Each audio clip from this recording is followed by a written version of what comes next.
Right. Welcome back, ladies and gentlemen. This is Magnus Nielsen. Let me just show you. My name is Magnus Nielsen, working from the Lord Londonstone YouTube channel. I'm in the heart of London, and I'm talking about the various sites and attractions within the heart of London. And at the present moment, I'm still outside Westminster Abbey, and specifically, I'm outside the door in the northern transept of the building. And I was telling you about Gothic architecture, which you can see here. This is an excellent example of the style of architecture. It used to be called Opus Frankiganum, or French work. That's what it was known as in the Middle Ages. But on the Renaissance, they started calling it Gothic architecture. It's been known as Gothic architecture ever since. Now, different countries have their own different styles of architecture. I say this style of architecture started in France, and many of the large and important churches in France are built with this style of architecture, but it's spread to other countries in Europe. And this is the door of the northern transept, and this is very, very French in its style, which is hardly surprising because when the Abbey was built by Henry of Rheims in 1245. He was, of course, a Frenchman, or at least he had studied intensively under the French architects. So he designed a building with very deep doors and a rose window. Now, this is a common feature you will find in French abbeys and cathedrals. You will see these doors and you will see rose windows at the front of the building. And it's quite possible that Henry of Rheims had intended to build something like this on the west front of Westminster Abbey, but he didn't get the chance because he didn't get to complete the building. The building was completed around about 1400 and 1450 by a man called Henry Evely, who was English. And it was on that account that you have a relatively smooth face to the west front. You have a very small doorway underneath a very large window.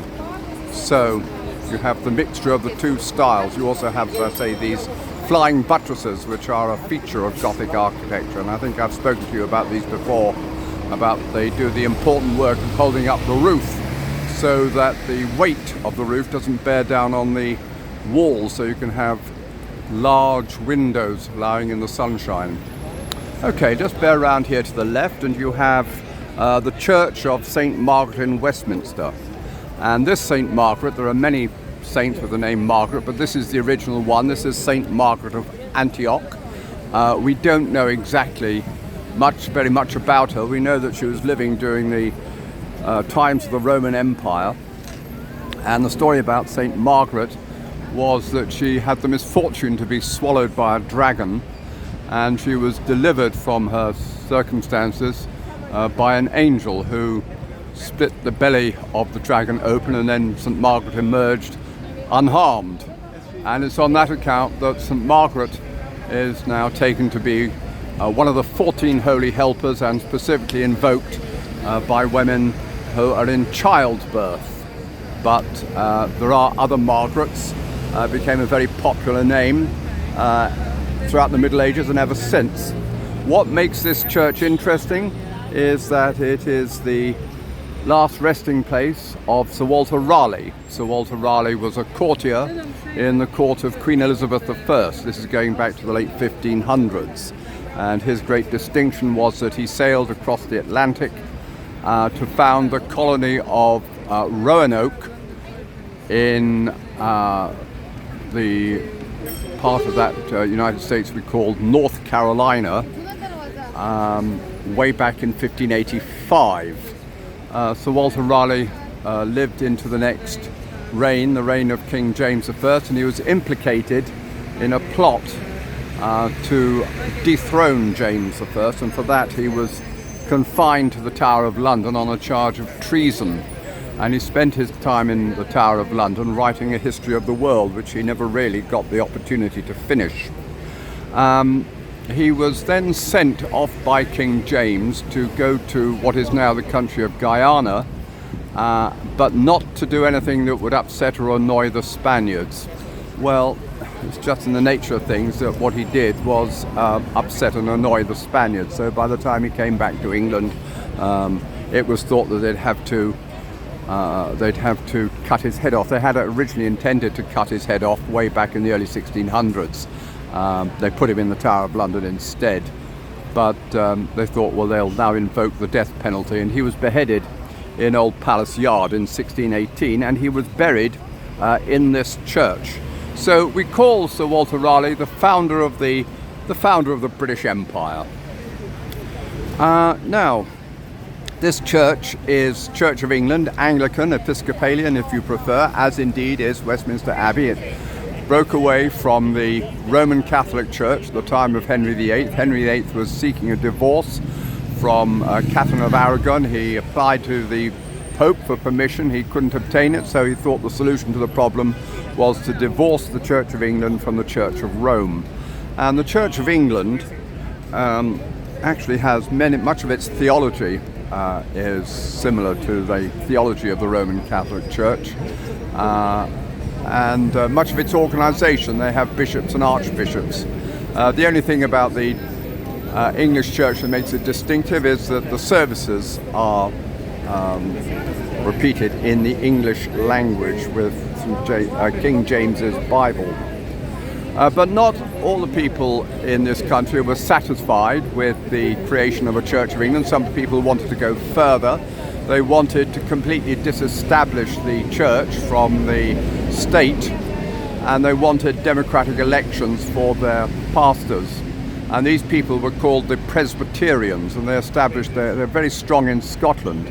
And way back in the year 1643, this was after the beginning of the Civil War, they established the Solemn League and Covenant with the English Parliament. And the Solemn League and Covenant said that the Scots Presbyterians would give support to the English parliamentarians on the understanding that the Church of England would go over to Presbyterianism, which it did throughout the Civil War and afterwards, right up until 1660, when we brought back King Charles II, and then we went back to the old Church of England and their ways.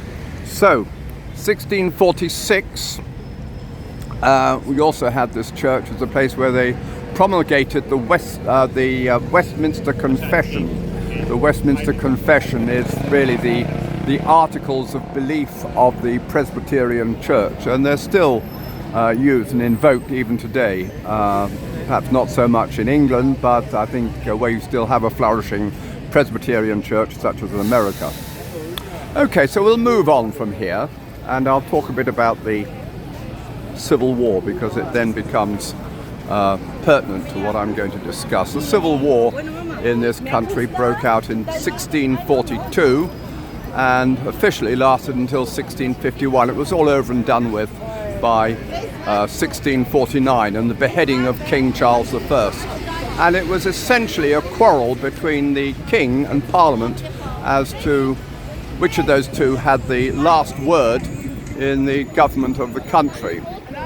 And the problem was that King Charles couldn't get permission from the Parliament that he needed to impose taxation, so he started to revive some very ancient and obscure taxes. One of these was called ship money, which had previously only been levied on towns on the coast, but he thought he would levy this tax on other towns and cities throughout England in order to raise money. And many of the members of Parliament of that time took deep offence at this, and effectively what happened was that we went into a civil war. Parliament and the King lined up their armies against each other, and the first battle was fought at a place called Edgehill in Warwickshire in 1642. And there were several other battles after that. I won't go to in just a moment. What I'm going to do now is just turn here round the corner, because of course one of the great figures that emerged from the English Civil War was a man called Oliver Cromwell. Now, Oliver Cromwell was originally just an ordinary man from the, what you might call the gentry class in Huntingdon, and he experienced a religious conversion when he was about 30 and went over to what was then the Presbyterian Church in England. There's a statue of Cromwell over the way. Long story short, after the Civil War had started, he helped a man called Sir Thomas Fairfax found the new model army. That was in 1655. He was a very great military leader, perhaps one of the greatest we've ever had. And it was due to his courage and his resourcefulness that we won the first Civil War. And that was settled in 1646 with the Battle of Stow-on-the-Wold. Sad to say, King Charles wouldn't accept the defeat, and he started the second Civil War. He just reneged on all his promises, so that was a silly thing to do, and he just realised we couldn't really trust this king to do anything right. And so he was eventually defeated. He was taken off to the Isle of Wight and then brought back to London and put on trial in Westminster Hall, which is this large building over the road that we're now looking at. This had been in January of 1649. Now, he was found guilty of the offence of high treason, and he was sentenced to be beheaded. The sentence to take place on the 30th of January 1649. So he was beheaded outside the banqueting house. And after that we had this period of Republican government. The country was run by Parliament for a while. Oliver Cromwell decided that he didn't like what Parliament was doing, so he just dissolved Parliament and then ran the country as a military dictatorship for several years after that. Now, if we look up here, what you can see for yourself on just over this doorway to the Church of St. Margaret, there is here the bust of King Charles I. So it's just his head, which is, I suppose, appropriate since his head was cut off. That's King Charles I over there, and he is facing his arch enemy and nemesis, Oliver Cromwell, across the road. They are locked together forever in their own mutual hostilities. However, if you look very carefully, you will see that King Charles is head up and he's looking directly out, defiant, whereas Oliver Cromwell is standing up there but with his head slightly bowed. So that's the way it's going to be forever and ever, I suppose. We'll move on from here, and what I propose to do now is just round off my discussion on Westminster Abbey by talking about Henry VII's Chapel. Henry VII, Henry Tudor, was the first of the member of the Tudor family to create this Tudor dynasty, very important dynasty in English history. After the defeat of the Plantagenets family had divided into two cousins basically, and they were the Dukes of York and the Dukes of Lancaster, and they were each fighting for the throne. The Lancastrians had the throne to start off with under Henry IV, Henry V, and Henry VI. Henry VI was actually pretty bloody useless actually as a king. You can see that by going to watch the plays on this subject by William Shakespeare. After the death of Henry VI, we had the Yorkists came to the throne with Edward IV. Edward V, his son, was murdered by his uncle Richard III, and it was Henry Tudor who defeated Richard III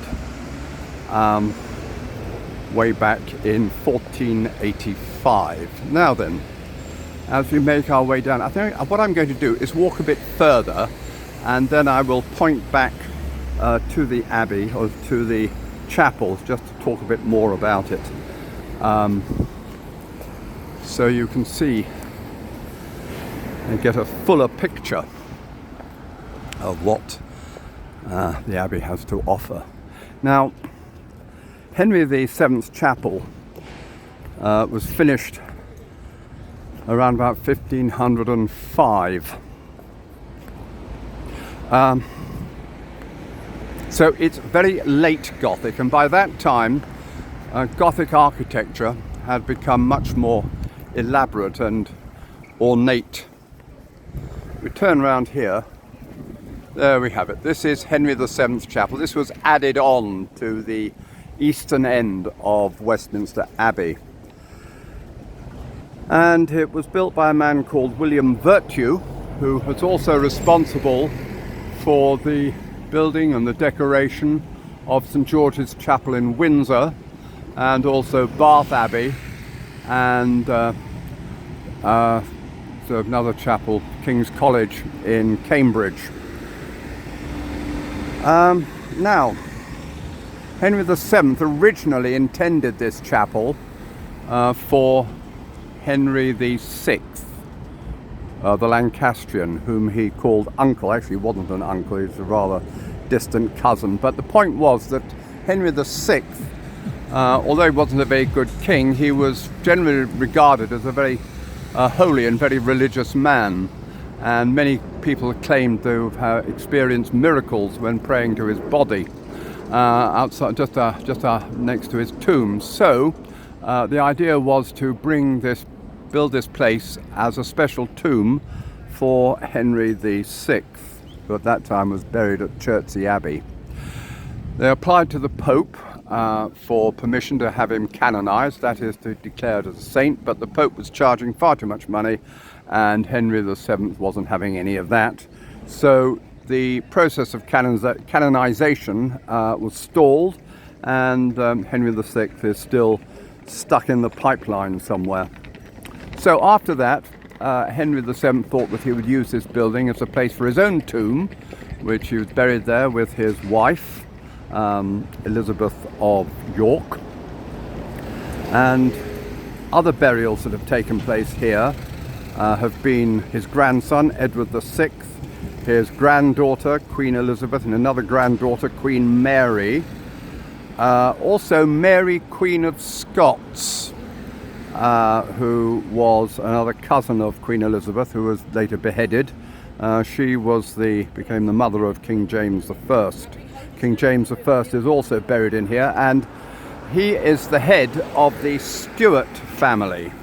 Okay, because with Queen Elizabeth I, she had no children, and so they had to bring in the Stuarts. So King James I was the first Stuart king, and then we have buried here King Charles II, who was restored to the throne in 1660. And going on from there, we have William and Mary. This is going back into the late 1600s. William and Mary ruled jointly. And the last of the Stuart monarchs was Queen Anne. She died in 1714. The last monarch to be buried in the chapel, and indeed in Westminster Abbey, was King George II, who died in 1760. And thereafter,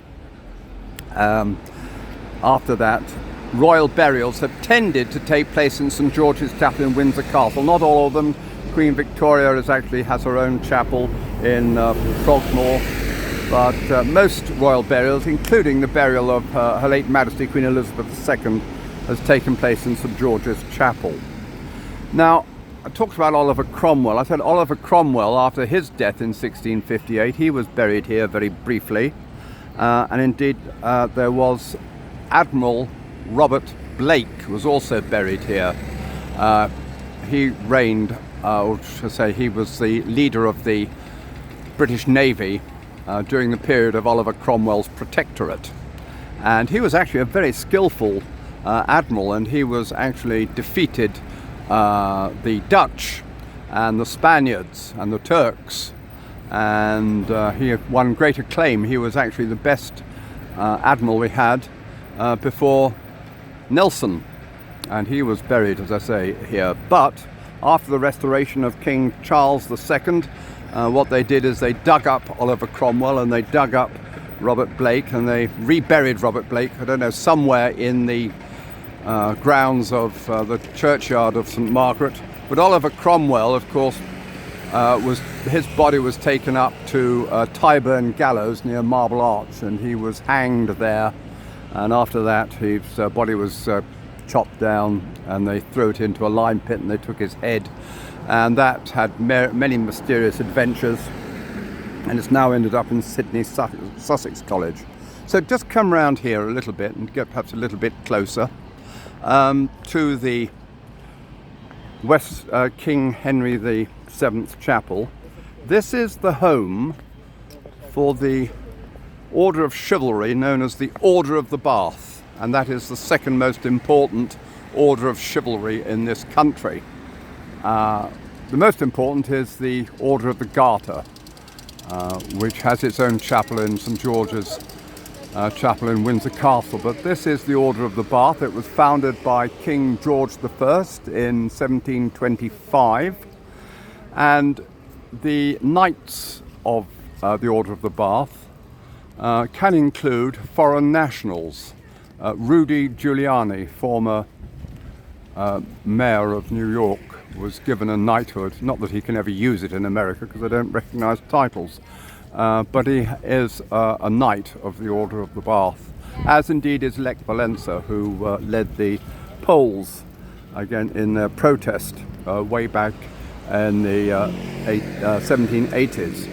The chapel, just before I leave that, has an altar, special altar dedicated to the officers and men of the Royal Air Force, and there is also a special window which is dedicated to the Battle of Britain, which took place in 1940, and that was the time when this country stood alone against the might of Nazi Germany, which at that time had overrun pretty well the whole of Europe, and Britain stood completely alone and would have been overrun had it not been for the Royal Air Force. Now, I'm just taking you down here to show you the Chapter House, this building directly in front of us. The Chapter House was originally created as a place for the administration of the Abbey. The Abbey, of course, has to be administered. It's administered by an abbot, and this is where the abbot met with the other members of the chapter to run the Abbey. And you'll notice the flying buttresses here. It was underneath one of these buttresses, probably the one we're looking at, where William Caxton set up the first printing press in England. That was in the year 1476. I think I said 1473 in my previous video, and I apologize for the error, but I have checked that out. It's 1476. And he was essentially the man who started producing the first printed books in the English language. And this is going back to a time many hundreds of years ago, as you can see. Nowadays, be careful how I express this. There are many books printed in different languages, but of all the printed books in the world, the English language has the largest segment. I think it's 23%. It's something like that. It's pretty large. Other languages being French, German and Spanish. And coming up close behind that is Mandarin Chinese. Okay, if I turn around here, you can see there is a statue on horseback of our Crusader king. Now that is King Richard I, the Lionheart, Coeur de Lion. He reigned from He reigned from 1189 to 1199, 10 years he was king, and most of that time he spent outside England. Actually did very little for this country. He went off to conquer the Holy Land. He also had long arguments with the King of France at the time, and he eventually was captured by the Duke of Austria and had to pay a large ransom for his release, and that ransom was levied as taxation on the English people, who really weren't very grateful for that at all. But anyway, that is Richard I, directly ahead of us. Now, rather happier memory here. we have the statue of King George V. So King George V, let me just be clear about that, he was originally the Duke of York. It wasn't expected that he would ever become the king, but it's one of those sort of ways that history sometimes just turns itself out. His elder brother, the Duke of Clarence, died in 1892, so that's when he knew that he'd become king. And so he is the grandson of Queen Victoria. He's also the grandfather of Her late Majesty Queen Elizabeth II. Sometimes said to be a very uninspiring man. He did a lot of work, but without actually doing anything, if that makes any sense. Lived through these tumultuous times. He reigned from 1910 to 1936, and at that time all sorts of social movements had come to a head in the 20th century. We were starting to lose our grip on the British Empire. We'd started to enact the Statute of Westminster, which was actually the initial stages of dismantling the British Empire and giving independence to our former colonies. Also, you had movements like communism and fascism, which were rife in Europe and overthrowing many of the states of Europe at the time. But the fact that we had a monarch on the throne who was able to act as a sort of stopgap to all this, and just, what can I say? He did nothing, but he did it very well. He just acted as somebody who would just block the way of any movement that was trying to overthrow the country. So in some ways we have a great deal to be thankful for. Anyway, this is the statue of King George V, and that's why it's here. So what I'd like to say at this point, ladies and gentlemen, you can now see me again. I propose, before I go on to start talking about the Houses of Parliament, is just to round up with a brief video on the achievement of the Benedictine monks and Westminster Abbey before I do that. So I'm always grateful, ladies and gentlemen, for any comments you may wish to have about these videos, any suggestions for things that you want. Tell me if there's anything you hear I'm talking about that you dislike, and I'll be able to trim things accordingly. But for the time being, I shall just say over and out.